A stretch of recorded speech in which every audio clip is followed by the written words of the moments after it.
আমি বড়িগুলো লাল লাল করে এখানে বাইরে উঠাই নিলাম।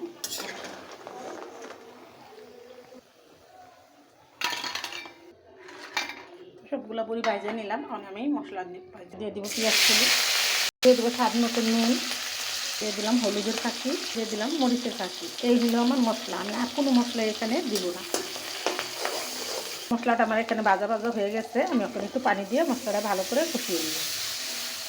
তো আজকে রান্নায় আমার কাঁচামরিচ নেই, আমার শুকনো মরিচ দিয়ে রান্না করতে হলো। আমার নাতিরকে নিয়ে আমি হাসপাতাল দৌড়াদৌড়ি করতে করতে আমার রান্নার সময়টা কি লাগবে আমি এলোমেলো হয়ে গেছি।